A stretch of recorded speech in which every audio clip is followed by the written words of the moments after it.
따라합시다. 하나님, 오늘 밤 제 심령에 큰 은혜를 주옵소서. 네. 효원아, 뛰어올라와서 효빈이 깨워서 데려나와.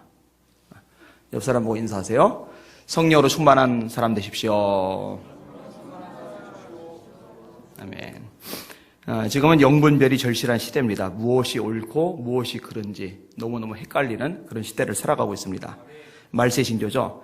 때가 이르리니 사람들이 바른 교훈을 받지 아니하며 귀가 가리워서 자기의 사욕을 따를 스승을 많이 두고 또 그 길을 진리에서 돌이켜 허탄한 이야기를 쫓으리라.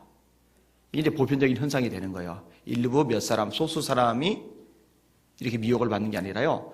너무나 많은 사람들이 이렇게 미혹을 받아 흔들리고 헷갈리는 거죠. 저와 여러분에게는 분명한 기준이 있습니다. 하나님의 말씀인 성경입니다. 말씀에 비춰볼 때 아무리 그럴듯해 보여도 말씀이 아니라는 것은 따라가면 안 돼요. 말씀에 비춰봤을 때 세상에서 다 아니라고 반대를 하고 막아서도 말씀이 그렇다고 그러면 따라가는 여러분들 되시기를 주님의 이름으로 축원합니다. 여기 흔들리면 안 됩니다. 진짜 하나님의 종과 가짜 하나님의 종을 구분하는 방법 역시 말씀에 있습니다. 마태복음 7장에 주님이 말씀하십니다. 거짓 선지자들을 삼가라. 거짓 선지자가 있어요. 그러니까 삼가라고 말씀하시는 거죠. 양의 옷을 입고 너희에게 나오나 속에는 노략질하는 일이라. 그들의 열매로 그들을 알지라. 가시나무에서 포도를 또는 엉겅퀴에서 무화과를 따겠느냐. 이와 같이 좋은 나무마다 아름다운 열매를 맺고 나쁜 나무마다 나쁜 열매를 맺나니 좋은 나무가 나쁜 열매를 맺을 수 없고 못된 나무가 아름다운 열매를 맺을 수 없느니라. 아름다운 열매를 맺지 아니하는 나무마다 찍혀 불에 던져지느니라. 이러므로 그들의 열매로 그들을 알지라. 진짜 하나님의 종인지 가짜 하나님인지 구분하는 방법이 뭐냐? 그 삶 속에서 나오는 열매를 보내는 거예요. 열매가 안 좋으면요 가짜란 거죠. 열매가 좋으면요 진짜라는 거죠. 그 다음에 이어집니다. 그날에 많은 사람이 나더러 이르되 주여 우리가 주의 이름으로 선지자 노릇하며 선지자에게 또 나오죠. 영적 지도자요. 귀신을 쫓아내며 많은 권능을 행치 아니하였나이까. 그때 내가 저에게 밝히 말하되 내가 너희를 도무지 알지 못하니 불법을 행하는 자들아 내게서 떠나가라 하리라. 예수님이 떠나라고 말씀하세요. 떠나라고 말씀하시는 대상이 누구예요? 선지자 노릇한 사람, 귀신을 쫓아낸 사람, 많은 권능을 행한 사람. 근데 예수님이 보실 때는 다 불법을 행하는 사람들이에요. 예수님이 함께 데리고 있을 수 없는 존재들이에요. 다 떠나가야 돼요. 지옥으로 떨어져야 돼요. 왜냐? 불법을 행하는 거예요. 불법이 뭐예요? 말씀을 어기는 게 불법입니다. 제가 아까 말씀드렸죠. 진짜 하나님의 사람과 가짜 하나님의 사람을 구분하는 기준은 하나님의 말씀이라고요. 이 말씀에 서 있지 않으면요 진짜가 아닌 겁니다. 디모데후서 2장에 이렇게 말씀합니다. 경기하는 자가 법대로 경기하지 아니하면 상을 얻지 못할 것이며. 자, 달리기를 해요. 굉장히 빨라요. 빠른데 트랙을 벗어나서 달리면 빨라도 실격입니다. 그렇죠? 멀리 던져요. 자, 창 던지기 같은 거 있잖아요. 또는 포환 던지기 같은 게 있잖아요. 와, 평상시보다 훨씬 많이 던졌어요. 나중에 알고 보니까 약물을 먹은 거예요. 그 약의 힘을 빌어서 더 멀리 던진 거예요. 이 사람 실격입니다. 자, 이제 복싱 같은 것들을 해요. 아니면 레슬링 같은 것들을 해요. 그런데 룰이 있는데 그 룰을 어겨서 상대방을 때리면은 많이 때려도 그게 점수가 되게 아니라 실격, 반칙 피해를 하게 되는 겁니다. 마찬가지예요. 경기하는 자가 법대로 경기하지 않으면 상을 얻지 못한다. 이 말씀 하나님의 사람에게도 고스란히 해당이 됩니다. 하나님의 말씀의 법이 있어요. 근데 이 말씀의 법이 아니라 인간적인 수단, 방법, 아이디어, 온갖 잡동사니 다 동원해서 남들 보기에 그럴듯한 결과를 내는 거예요. 남들보다 빨리 달려요. 남들보다 멀리 던져요. 남들보다 많이 때려요. 야, 이 정도면 됐다. 근데 심판관이신 주님이 보실 때 다 실격인 거예요. 다 틀린 거예요. 다 자격미달인 거예요. 왜? 말씀에서 어긋났기 때문에 그렇습니다. 여러분 기억하세요. 건물이 크다고 다가 아닙니다. 교인이 많다고 다가 아닙니다. 재정이 많다고 다가 아닙니다. 명성이 있다고 다가 아닙니다. 말씀대로 목회하지 않으면 다 뽑힙니다. 다 뽑힙니다. 예수님이 말씀하셨어요. 내 천부께서 심으시지 않은 것마다 뽑힐 것이다. 말씀대로 한 것, 이게 본질이라는 거 잊지 마시기를 주님의 이름으로 축원합니다. 기억하세요. 기준은 세상의 무엇이 아니다. 많은 사람이 따라가는 그 무엇이 아니다. 많은 사람이 옳다고 하는 그 무엇이 아니다. 유명 목회자들의 메시지도 아니고 그조차도 점검을 받아야 합니다. 기준은 딱 하나, 하나님의 말씀뿐입니다. 놓쳐서는 안 될 기준입니다. 오늘 설교 제목 좀 특이합니다. 오늘 본문에서 따낸 건데 따라합시다. 선지자의 말도 다 믿지 말라. 한 번 더요. 선지자의 말도 다 믿지 말라. 자, 오늘 본문에 보면은요, 진짜 하나님의 사람이 나와요. 진짜 선지자가 나와요. 그 선지자의 특징이 몇 가지가 나오는데요. 첫 번째 특징 따라합시다. 하나님의 말씀에 따라 움직인다. 1절을 같이 읽을게요. 시작. 보라, 그때에 하나님의 사람이 여호와의 말씀으로 말미암아 유다에서부터 베델에 이르니 마침 여로보암이 제단 곁에 서서 분향하는지라. 자, 이 선지자는 원래 사는 지역이 유다입니다. 이 당시에 유다하고 북이스라엘이 갈라져 있어요. 지금 이 선지자가 간 지역은 베델입니다. 이 베델은 북이스라엘의 한 도시입니다. 이 북이스라엘 다스리는 왕은 여로보암입니다. 자, 유다에서부터 이 베델까지 간 거예요. 남유다에서 북이스라엘까지 간 거예요. 간 이유는 딱 하나입니다. 하나님의 말씀 때문에.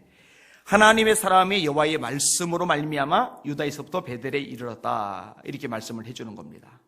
말씀대로 움직이는 거죠. 여러분, 안디옥 교회 이야기를 기억하실 겁니다. 제가 종종 이야기 꺼내니까요. 안디옥 교회는 담임 목사님이 둘이에요. 하나는 바울 목사님, 하나는 바나바 목사님. 근데 하나님께서 말씀하셨어요. 두 사람을 선교지로 내보내라. 여러분, 이건 정말 어처구니 없는 일입니다. 여러분, 저희 교회만 해도요, 제가 갑자기 싹 빠져버리면요, 영향 받을 수밖에 없어요. 근데 두 사람이 있는데, 지금처럼 우리 교회는 그래도 어느 정도 시간이 됐죠. 그리고 한국은 이제 기독교 문화가 어느 정도 됐죠. 초대교회가 생기고 안디옥 교회가 생긴 거는요, 역사가 진짜로 짧아요. 근데 담임 목사 둘이 갑자기 빠져버리면은 교회 리더십이 엉망이 될 가능성이 있어요. 인간적으로 볼 때 불안하고 뭔가 안심이 안 될 가능성이 있어요. 근데 둘은요, 가요. 왜요? 하나님 말씀이니까. 여러분, 하나님 용은 이렇게 하는 거예요. 원리가 복잡하지 않습니다. 바울 사도는 이후로도 하나님의 말씀에 따라 움직입니다. 사도행전 16장에 성령이 아시아에서 말씀을 전하지 못하게 하시거늘 그들이 부르기아와 갈라디아 땅으로 다녀가 무시 앞에 이르러 비두니아로 가고자 애쓰되 예수의 영이 허락지 아니하시는지라. 무시아를 지나 드로아로 내려갔는데 밤에 환상이 바울에게 보이니 마게도냐 사람 하나가 서서 그에게 청하여 이르되 마게도냐로 건너와서 우리를 도우라 하거늘 바울이 그 환상을 보았을 때 우리가 곧 마게도냐로 떠나기를 힘쓰니 이는 하나님이 저 사람들에게 복음을 전하라고 우리를 부르신 줄로 인정함이라. 방향을 틀었죠. 원하던 본인의 방향은 비두니아 쪽인데 하나님이 말씀하신 방향은 마게도냐 쪽이에요. 그러면은 내가 비두니아로 가고 싶어도 하나님의 말씀이 마게도냐로 가려 하셨으면은 방향을 틀어서 마게도냐로 가야 돼요. 그게 하나님의 종입니다. 빌립 얘기도 하잖아요. 사마리아의 대부흥이 일어났어요. 빌립은 부흥의 주역입니다. 근데 성령께서 말씀하시는 거예요. 광야로 가라. 광야는 사람이 없어요. 그런데요, 아무리 여기서 어마어마하고 큰 일을 지금 감당하고 있더라도 하나님이 말씀하기를 광야로 가라면 광야로 가는 거고, 섬으로 가라면 섬으로 가는 거고, 외국으로 가라면 외국으로 가는 거고, 무인도로 가라면 무인도로 가는 거예요. 할렐루야. 이게 얼마나 엄청난 일을, 대단한 일을, 큰 일을 이뤄냈느냐가 중요한 게 아니라 하나님의 종의 특징은 하나님이 가라는 곳에 가서 하나님이 설하는 곳에 서서 하나님이 하라고 하는 그 일을 하는 게 중요한 거예요. 여기 이제 하나님의 종의 특징입니다. 이게 안 되면은요, 의미가 없는 거죠. 자, 두 번째, 하나님의 종, 진짜 하나님의 종의 특징이 나오는데 따라합시다. 담대하게 말씀을 선포한다.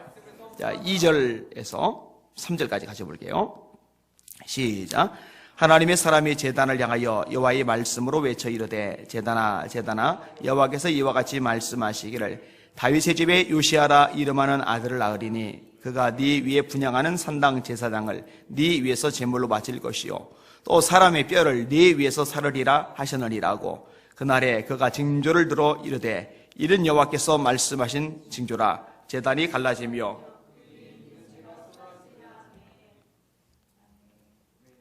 지금 제단에서 분향한 사람은 다른 사람이 아닙니다. 왕이에요. 북이스라엘 왕 여로보암입니다. 근데 여로보암이 지금 정성을 다해 분향을 드리고 있는데 선지자가 와서 외치는 거예요. 이 단위에서 당신의 제사장 여기서 불사다질 거라고. 이 제단이 갈라지고 재가 쏟아질 거라고. 이 제단이 더럽혀질 거라고. 그렇게 예언하는 거예요. 왜 그렇게 예언하느냐? 하나님이 그 예언의 말씀을 이 선지자의 입에 넣어 주셨거든요. 근데 이런 예언의 말씀을 전하는 것은요, 보통 위험한 일이 아닙니다. 왕에게도 정적이 있어요. 권력 싸움을 왕도 벌여야만 해요. 그럼에도 불구하고 지금의 대통령과 고대의 왕은요, 고난에 있어서 차이가 굉장히 큽니다. 왕이 눈 밖에 나면은 살 길이 없는 거예요. 근데 왕이 눈 밖에 날 줄 빤히 알면서도 왕이 싫어할 만한, 왕이 진노할 만한 메시지를 과감하게 전하고 있어요. 하나님이 좀 맞죠? 정말 대단해요. 여러분, 진짜 하나님의 사람은요, 하나님이 전하라 하시면 상대가 누구든 따지지 않는 거예요. 계산하지 않는 거예요. 상대방의 반응이 어떻게 나오는지 그거는 우리 소관이 아닙니다. 그거는 하나님께 맡겨버리는 거예요. 우리 소관은 딱 하나예요. 하나님이 하라고 한 것을 하면 되는 거예요. 결과는 하나님께 맡겨버리면 되는 거죠. 여러분, 세례요한은 진짜 하나님의 종이죠. 헤롯이 자기 동생 빌립의 아내 헤로디아를 데려다가 같이 살아요. 참 추접한 일이 벌어졌어요. 근데 다 입 다물고 있어요. 쉬쉬하고 있어요. 왜냐? 헤롯은 권한을 가지고 있기 때문에. 헤롯 눈 밖에 나면 죽으니까. 세례요한이 과감하게 지적을 하죠. 전에 헤롯이 그 동생 빌립의 아내 헤로디아의 일로 요한을 잡아 결박하여 옥에 가뒀으니 이는 요한이 헤롯에게 말하되, 요한이 말했어요. 헤롯에게 말하되 당신이 그 여자를 차지한 것이 옳지 않다 하였습니다. 이것 때문에 세례요한이 죽어요. 헤로디아의 딸이 춤을 추고 헤롯이 너 원하는 게 뭐냐? 내가 다 줄게. 사람들 앞에서 약속을 했더니만 헤로디아의 딸이 한다는 소리가 세례요한의 목을 잘라서 쟁반에 담아서 달라고. 참 한차는 참 형편없는 여자 하나 때문에 위대한 하나님의 종이 목이 잘려서 접시에 담겨져서 왔으니 참 얼마나 가슴 아픈 일입니까? 그러나 그럼에도 불구하고 예수님은 세례요한을 말씀하시면서 여자가 낳은 자 중에 세례요한보다 큰 이가 일어남이 없다라고 말씀하시잖아요. 정말 대단하잖아요. 위대한 하나님의 사람 맞습니다. 왜냐하면 과감하게 하나님의 말씀을 전하거든요. 바리새인을 향해서도 과감하게 말씀을 전했어요. 성전 맡은 자를 향해서도 과감하게 말씀을 전했어요. 그게 세례요한입니다. 제가 좋아하는 크리소스톰 설교자도 마찬가지입니다. 이분이 원래 이름은 요하네스예요. 근데 설교를 너무 잘해서 아예 이름이 됐어요. 크리소스톰이란 말은 황금의 입이란 뜻입니다. 그런데 이분이 워낙 존경과 인정을 많이 받아요. 귀족들, 일반 백성들 모두에게 존경과 인정을 많이 받아요. 그러면 두루두루 맞춰주면은 부귀영화 누리면서 정말 대접받으면서 떵떵거리면서 편안하게 살 거예요. 왜냐면 콘스탄티노플이라는 그 당시 세계 최대 도시의 최고 가는 설교자였으니까. 지금 우리나라에서 제일 잘 나간다는 대형계 목사님도 저리 가라 할 정도로 대단한 명성을 가지고 있었으니까. 그런데요, 하나님의 말씀에 물을 못하는 거예요. 과감하게 전하는 거예요. 사치와 허영덩이에 대해서 공격을 하는데 그 사치와 허영의 중심이 누가 있느냐? 황후가 있는 거예요. 황후, 로마 황제의 아내 유독시아. 과감하게 거기다 메시지를 던지니까요, 황후가 진노를 해서 때로는 감옥에 가두고 때로는 유배를 보내고, 그래서 굉장히 긴 세월 고생하고 정말 힘겹게 생을 부지해 갑니다. 그래도 굽히질 않죠. 그럼 만약에 말입니다, 이 크리소스톰이 거기서 황후 유독시아 그 비율을 좀 맞춰주고, 그래서 그 명성과 인기를 누리면서 한 생애를 마감을 했다면 더 오래 살았겠죠. 더 많이 누렸겠죠. 그러나 지금에 와서 크리소스톰을 존경하듯이 존경할 사람들은 별로 없었을 겁니다. 진짜 하나님의 종은요, 하나님의 말씀을 담대하게 전하는 거예요. 그 대상이 누구라 하더라도. 세 번째 특징입니다. 따라합시다. 기도의 능력을 가지고 있다. 자, 4절에서 6절까지 같이 읽겠습니다. 시작. 여로보암 왕이 하나님의 사람이 베델에 있는 제단을 향하여 외쳐 말함을 들을 때에 제단에서 손을 펴며 그를 잡으라 하더니 그를 향하여 편 손이 말라 다시 거두지 못하며 하나님의 사람이 여호와의 말씀으로 보인 징조대로 제단이 갈라지며 재가 제단에서 쏟아진지라. 왕이 하나님의 사람에게 말하여 이르되 청하건대 너는 나를 위하여 네 하나님 여호와께 은혜를 구하여 내 손이 다시 성하게 기도하라. 하나님의 사람이 여호와께 은혜를 구하니 왕의 손이 다시 성하여 전과 같이 되니라. 아멘. 왕이 화났어요. 그죠? 안 좋은 예언을 하니까 열받잖아요. 손을 편 거예요. 저놈 잡아라. 근데 밑에 있는 부하들이 선지자를 잡기 전에 이 여로보암 왕의 팔이 말라버린 거예요. 순식간에 말라버린 거예요. 이렇게 말라버리니까 접혀지질 않아요. 왕이 기겁을 하죠. 가슴이 철렁했을 겁니다. 그러니까 명령하던 이 왕이 이번에는 부탁을 합니다. 청하매라고 돼 있잖아요. 나를 좀 기도해 주시오. 이 마른 팔이 다시 재정상이 되도록 나를 위해서 기도해 주시오.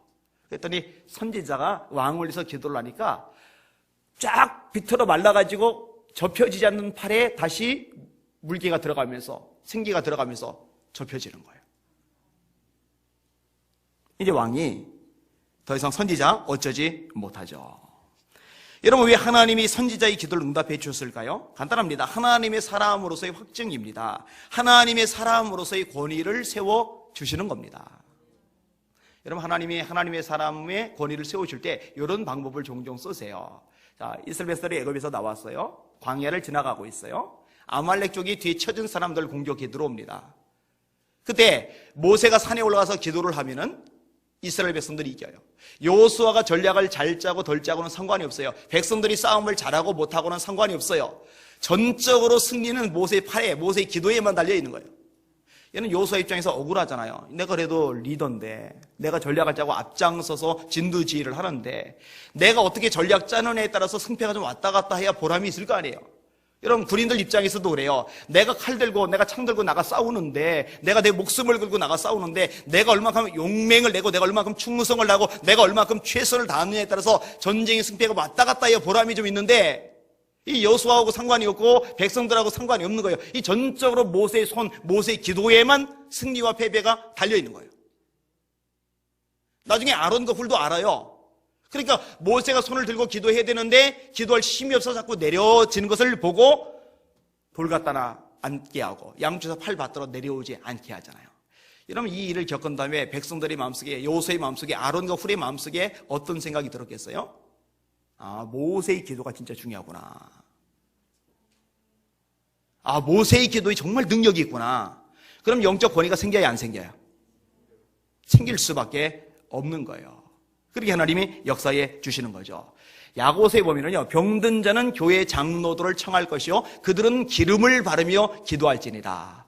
의인의 기도는 역사하는 힘이 많다. 혹시 죄를 범하였을지라도 사하심을 받으리라 라고 말씀하십니다. 거기서 나오는 장로들은 교회 지도자를 말하는 거예요. 하나님께서 왜 그렇게 하셔요? 지도자의 영적 권위를 세워주시는 겁니다. 이런 히스기야 왕이 위기에 처했을 때도 마찬가지입니다. 본인도 직접 기도하지만은요, 자기 신하를 보내서 이사야 선지자가 기도해 줄 것을 요청하잖아요. 왜 그래요? 이유가 있는 거예요.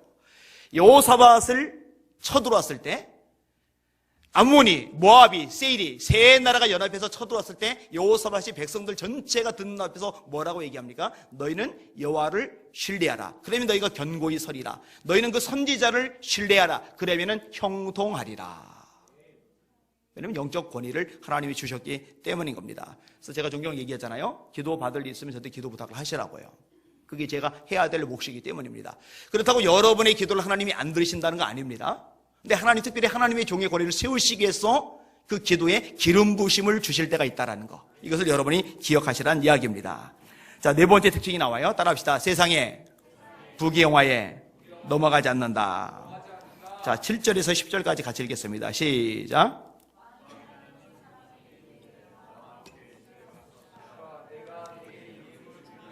하나님의 사람이 왕께 대답하되 왕께서 왕의 집 절반을 내게 준다 할지라도 나는 왕과 함께 들어가지도 아니하고 이곳에서는 떡도 먹지 아니하고 물도 마시지 아니하리니 이는 곧 여호와의 말씀이 내게 명령하여 이르시기를 떡도 먹지 말며 물도 마시지 말고 왔던 길로 되돌아가지도 말라 하셨음이니이다 하고 이에 다른 길로 가고 자기가 베델에 오던 길로 되돌아가지도 아니하니라.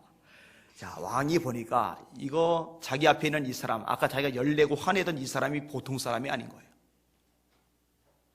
이 사람 잡으라고 했다고 팔이 말라버렸죠. 이 사람이 기도를 해주니까 말랐던 팔이 고쳐졌죠. 이거 보통 사람이 아니잖아요. 그러다 보니까 야, 이 환심을 좀 얻어야 되겠다. 어떡할까? 같이 가자. 나랑 같이 가서 쉬자. 그리고 내가 너에게 예물을 주겠다. 여러분, 예물이라는 말을 생각을 해보세요. 예물이라는 것은요, 낮은 사람이 높은 사람에게 주는 겁니까? 높은 사람이 낮은 사람에게 주는 겁니까? 그렇죠. 낮은 사람이 높은 사람에게 주는 게 예물입니다. 높은 사람이 낮은 사람에게 주는 것은 하사품이죠. 근데 지금 왕이 선지자 보고 하는 거예요. 내가 당신에게 예물을 주겠다. 자기가 왕이지만 최고의 권력자지만 자기가 그 사람을 높일 수밖에 없는 상황에 놓여져 있는 거죠. 그러니까 따라만 가면은요, 이제 편안해요. 정말 좋은 걸 받을 수가 있어요. 근데 이 선지자가요, 그런 것에 관심이 손톱만큼도 없어요. 하나님이 내게 말씀하기를 떡도 먹지 말라 하셨다. 하나님이 물도 먹지 말라 하셨다. 오던 길로도 데려가지 말고 다른 길로 가라고 말씀하셨다. 그러니까 나는 그렇게 갈 거다 하고 싹 거절하는 거예요. 여러분, 세상의 부귀 영화에 대해서 자유로울 수 있는 사람은 흔치 않습니다. 누구라도 유혹을 받아요. 여러분, 돈에서 자유는 사람 누가 있겠어요? 잘 먹고 잘 살고 싶지 않은 사람 누가 있겠어요? 넉넉하게 풍요롭게 보장된 삶을 살고 싶지 않은 사람이 누가 있겠어요? 한번 내가 숙이고 들어가서 수십 년 아니면 내가 평생 동안 먹고 살 일이 한 번에 보장이 된다면은 거기에 유혹을 받지 않을 사람은 사실 거의 없을 겁니다. 근데 진짜 하나님의 사람은요, 거기에 넘어가면 안 됩니다. 거기 넘어가면 끝나는 거예요. 모압 왕 발락이 선지자인 발람을 불러들이는 거예요. 자기 신하들 통해서 재산을 제한하고 자리를 제한을 하는 거예요. 그러니까 지금 우리식으로 따지면은 정부의 고위 공무원쯤으로 발탁하는 거예요. 여러분, 9급 시험도 얼마나 힘듭니까? 7급은 진짜 하늘의 별따입니다. 7급 같은 걸 통과해야 이 동사무소 소장 정도 할 수 있잖아요. 9급에서부터 가려면 이게 갈 길이 멀잖아요. 근데 동사무소 소장 정도 아니고 그 더 높은 고급 공무원에 들어가고 게다가 일시적으로 어마어마한 성과급이 딱 주어지고 딱 한 번만 하면 돼요. 이스라엘 백성을 위해서 저주의 말 한마디만 하면 돼요.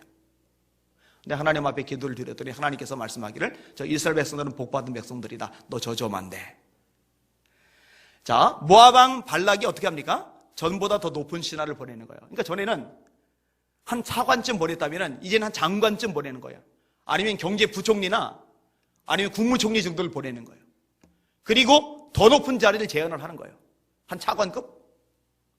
더 어마어마한 재물을 준다는 거예요. 한 번만 말로 저 이스라엘 백성들 안 좋은 소리 해주면 돼요. 그러니까 이 발람이요, 마음이 흔들리는 거예요. 하나님의 사람인데, 하나님의 종인데 마음이 흔들리는 거예요. 하나님께 다시 기도해요. 질문, 다시 기도하면 돼야 안 돼요? 여러분, 하나님의 뜻이 명확할 때는요, 그 문제 가지고 또 기도하지 마세요. 그는요, 내 의지로 하나님의 의지를 꺾어보겠다는 교만이 들어간 거예요, 이미요. 하나님의 뜻이 명확할 때는 그때 할 것은 딱 하나밖에 안 남아요. 무조건 순종하는 것밖에 없어요. 바꾸지 마세요. 바꾸려 하지 마세요. 기도를 하는 거예요, 하나님 앞에. 하나님 뭐라고 그러세요? 같이 가라 그래요. 같이 가라. 이거를 제가 예전에 설교하면서 유괴 심판이라고 말씀드렸어요. 유괴 심판. 로마서 1장에 저희를 그 상실한 마음대로 내어버려두사 합당치 못한 일을 하게 했으니 잘못해요? 혼내요. 잘못해요? 혼내요. 잘못해요? 혼내요.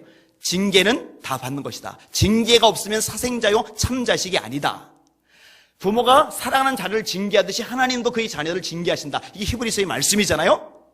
근데 징계해도 소용없어요. 네 마음대로 해. 네 원하는 대로 해. 네가 하고 싶은 대로 해. 그거는요 절대로 좋은 게 아니에요. 차라리 매를 때리는 게 좋은 거예요. 할렐루야. 매를 때릴 때는요 하나님이 아직은 붙잡고 계시다는 거예요. 그런데 네 마음대로 해. 이거는요 이제 너 포기한다는 거예요. 네 마음대로 가. 이 발람이 바보같이요 가요. 툴레툴레 낙이 타고 가요. 하나님의 사자가 칼 빼들고 죽이려고 대기하고 있는데 그걸 못 봐요. 나귀는 보는데 하나님의 종은 못 봐요. 비극이죠. 짐승도 보는 하나님의 사자를 하나님의 종이 못 봐요. 영안이 가려졌으니까. 왜 발람이 이래요? 여러분 가만히 생각해 보면요, 이 발람 보고 뭘 할 게 못 되는 게요, 이 정도의 유혹이라면요 누구라도 발람처럼 넘어갈 가능성이 다분해요. 생각해봐요. 한마디만 내 입에서 안 좋은 얘기 끄집어내면은 평생 내 자리가, 평생 먹고 살 돈이 보장이 된다. 그럼 그 말 해보고 싶어요. 근데 진짜 하나님 종은 하면 안 돼요. 그러니까 오늘 본문에 등장하는 선지자는 진짜 하나님의 사람 맞고 발람은 진짜 하나님의 사람으로서 자격 미달인 겁니다. 여러분, 예수님은 유혹을 물리치셨죠? 천하 만국 영광을 보여주고서 한 번만 절하라 말하는 사단에게, 마귀에게 뭐라고 말합니까? 다만 주 너희 하나님께 경배하고 그만 섬기라 하셨느니라. 할렐루야. 하나님만 섬기시길 주의 이름으로 축원합니다. 이거 헷갈리면 안 돼요. 이거 넘어가면 안 돼요. 제가 볼 때요, 목회자들 가운데도요, 진짜 하나님의 사람인지 그렇지 않은지는 은퇴할 무렵에 많이 보이는 것 같아요. 은퇴할 무렵에. 저는요, 은퇴한 목사님들 교회에서 잘 대우해 줘야 된다고 생각합니다. 당연히 그래야 돼요. 목사님만이 아니고 선교사님들도 잘 대우를 해줘야 돼요. 사실요, 대형교회가 아닌 이상은요, 경제적인 면에서 뭔가 저축을 해놓는다, 노후 보장을 해놓는다, 이거 불가능합니다. 현실적으로 절대로 안 됩니다. 그런 면에서 관심을 가져줄 필요가 있어요.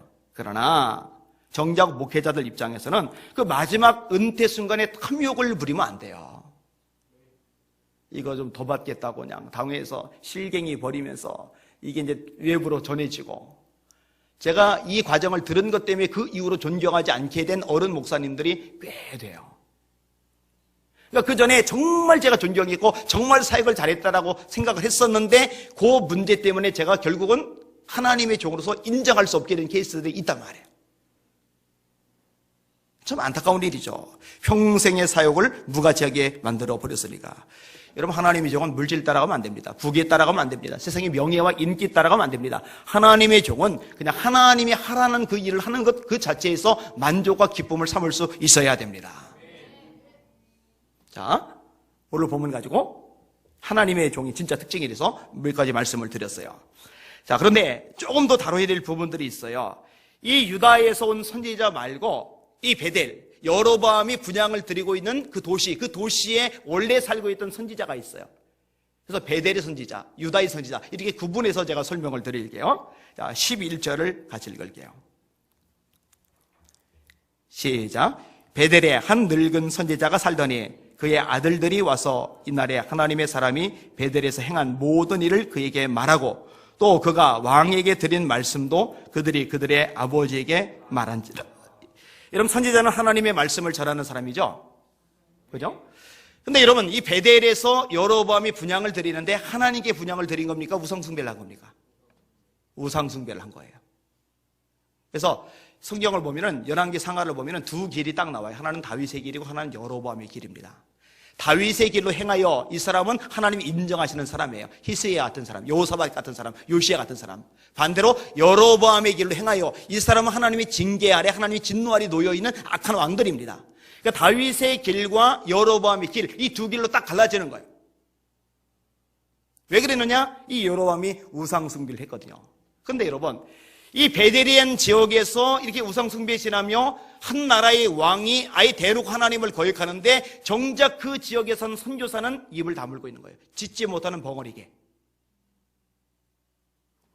우습죠? 그 죄를 지적하러 온 사람은 저 멀리 유다에서 왔어요. 정작 그 지역에 살고 있던 하나님의 사람 선지자는 입을 다물고 있어요. 이게 오늘 보면서 대비되는 모습입니다. 안타깝죠? 엘리의 모습을 연상시킵니다. 늙기만 한 게 아니라 영성까지 없어요. 여러분, 이렇게 되지 않기 위해서 노력해야 된다고 생각을 합니다. 바울도 그렇죠. 날마다 나를 쳐서 복종하게 하면 내가 복음을 전파한 후에 도리어 버림을 받을까 두렵기 때문이라.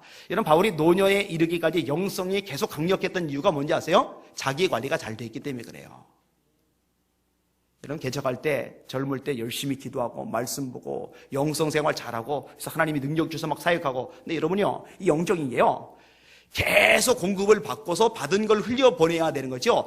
한 번 공급을 받아서 엄청난 걸 흘려보냈더라도 계속 공급이 안 되면은요, 나중에는요, 흘려보낼 게 없어요. 그럼 그다음부터는 인간적인 노하우가 나오기 시작을 해요. 노련미가 나오기 시작을 해요. 여러분, 부흥사들 중에도 이런 사람들 많습니다. 여러분, 인간적인 방법으로도 사람들 울리고 웃기는 거 가능해요. 하잖아요. 방송에도 연예인들 하잖아요.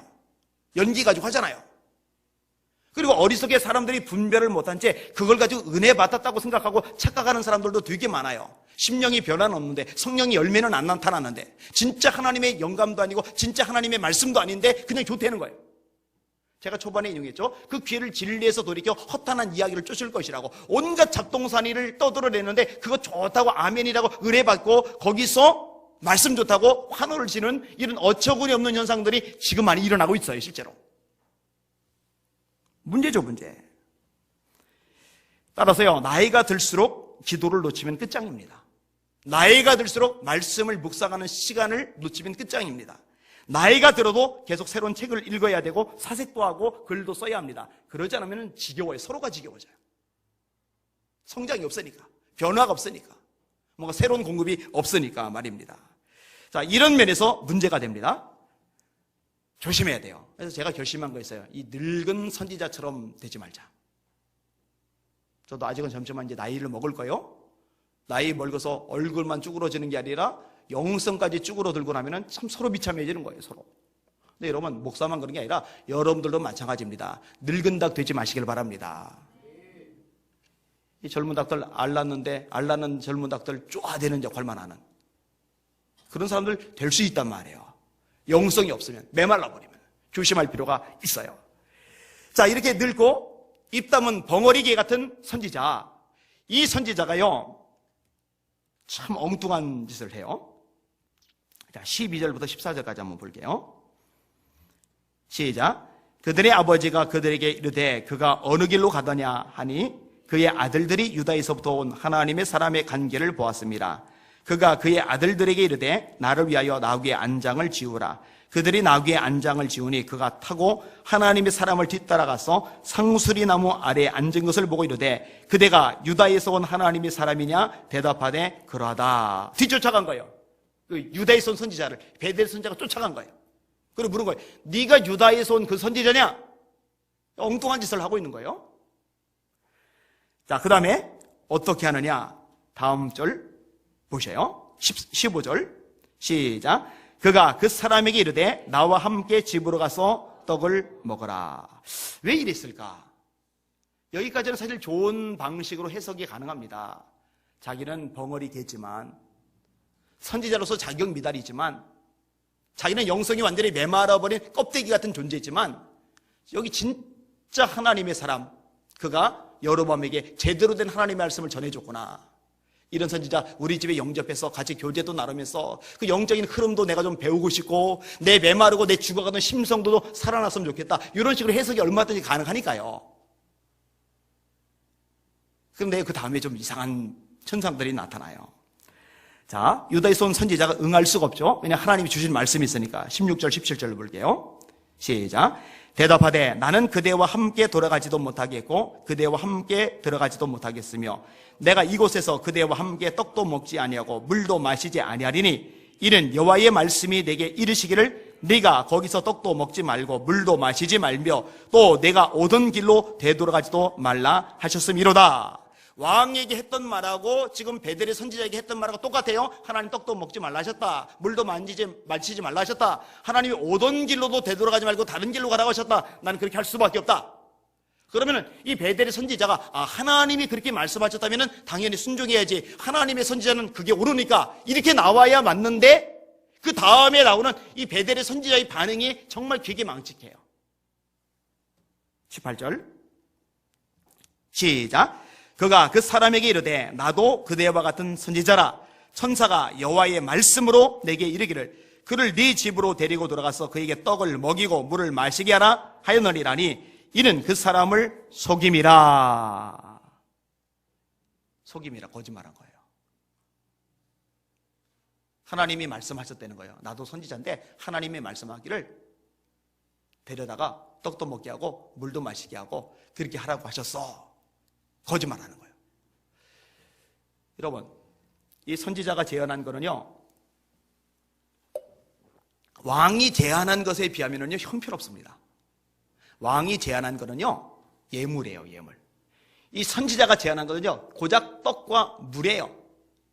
그러니까 얼마나 좋은 것을 많이 줬느냐 이거에 따라서 이 선지자가 영향을 받지는 않은 거죠. 근데 뭐에 영향을 받은 거예요? 같은 선지자? 나랑 같은 선지자야? 동료라는 것에 의해서 영향을 받은 거예요. 보세요. 말씀 보겠습니다. 19절 시작. 이에 그 사람이 그와 함께 돌아가서 그의 집에서 떡을 먹으며 물을 마시니라. 여러분, 이 유다에서 온 선지자가 결국 하나님의 말씀에 순종한 거예요? 불순종한 거예요? 불순종했죠.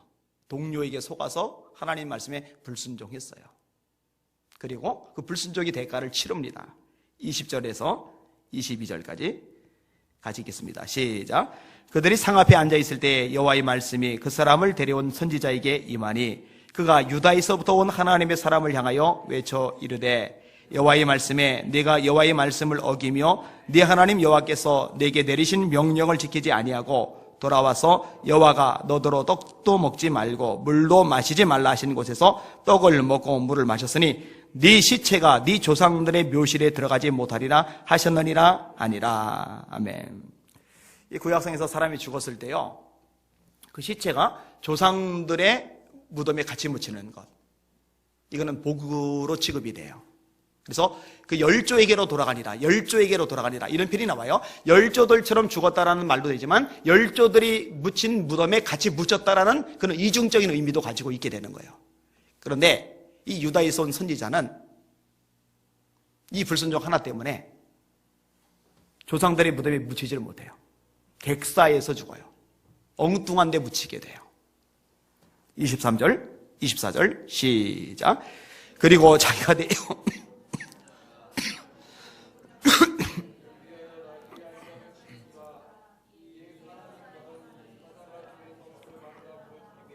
그의 시체가 길에 버림받으니 나귀는 그 곁에 서 있고 사자도 그 시체 곁에 서 있더라. 이 말씀을 사실은 이제 어제 읽었어요. 읽다가 오늘 이 말씀을 전하고 싶은 마음이 들어서 이제 설교를 지금 하게 됐어요. 근데 이 부분이 참 마음을 씁쓸하게 했어요. 유다에서부터 베델까지 왔어요. 먼 걸음을 했어요. 하나님의 말씀 따라서. 상대가 누구인지 가리지 않고 과감하게 말씀을 전했어요. 하나님 능력도 나타내 주셨어요. 왕이 제안한 좋은 것들, 부귀영화, 안락하고 보장된 삶, 이거에 있어서 단호하게 딱 거절을 해요. 정말 괜찮은 하나님의 종이에요. 정말 괜찮은 하나님의 종이에요. 보기 드문 하나님의 종이에요. 근데 결국이 사자한테 물려 죽었어요. 하나님의 심판을 받아가지고. 이거 마음이 씁쓸한 거예요. 아까 인용한 거 다시. 바울 사도 얼마나 교회를 많이 세웠어요? 얼마나 전도를 많이 했어요? 얼마나 기도를 많이 했고 얼마나 은사가 많아요? 얼마나 성경을 많이 썼어요? 얼마나 위대한 하나님의 종입니까? 그런데 바울이 두려워했어요. 뭘 두려워했어요? 자신이 버림받을까 봐. 내가 날마다 나를 쳐서 복종하게 하면 내가 복음을 전파한 후에 도리어 버림을 받을까 두렵기 때문이라. 이건 바울이 쓸데없이 기우에 빠진 사람이 아니라 하나님을 정말로 두려워하는 사람이라는 거예요. 바울이 이렇게 말합니다. 우리나 사도들이죠. 우리나 혹은 하늘로부터 내려온 천사라 할지라도 우리가 너에게 전하는 복음, 다시 말해 하나님이 말씀하신 그 복음의 내용, 그 복음 외에 다른 복음을 전하면 저주를 받을지어다. 왕의 유혹 이길 수 있어요. 세상의 핍박 환난 이길 수 있어요. 그런데 동료들이, 같이 신앙생활을 하는 사람들이, 같은 사역을 하는 사역자들이 옆에서 쏠깃하면은요, 여기에는 넘어갈 수 있단 말이에요. 그럼 지금 이미 그런 시대가 됐습니다. 제가 아주 요즘 뼈저리게 깊이 느끼고 있는데요, 하나님의 말씀이 아닌 자기 생각, 자기 주장 가지고요 성도를 가르치는 그런 유명 인사들이 생각보다 많아요. SNS상에서 저거 계속 충돌이 생겨요. 이런 것들 저도 계속 점검을 해요. 나는 내 주장하는 거냐, 정말 뿌리를 성경에 두고서 이야기를 끄집어내는 거냐, 동성애 막는 분야도 그렇고요, 이슬람권 관련된 것도 그렇고요, 이 다양한 측면에서 야 진짜 분별이 필요하구나, 정말 정신을 바짝 차려야 되겠구나 라고 생각을 하게 됩니다. 잘 들으세요.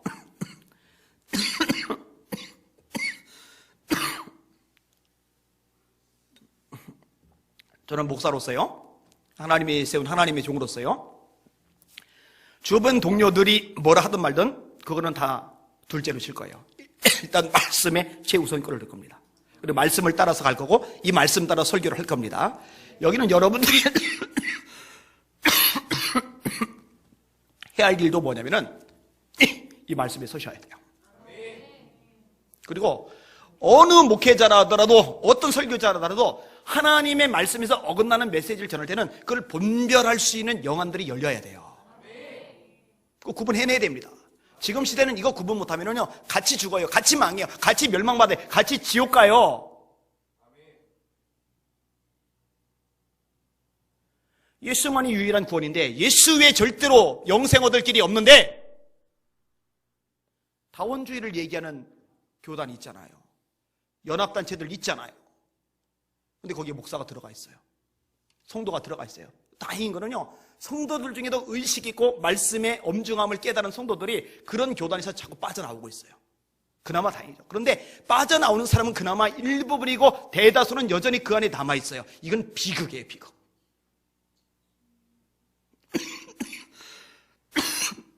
저도 여러분도 말씀 위에 서실 수 있기를 주님의 이름으로 축원합니다. 그래서 말한 거예요. 오늘 설교 제목 가지고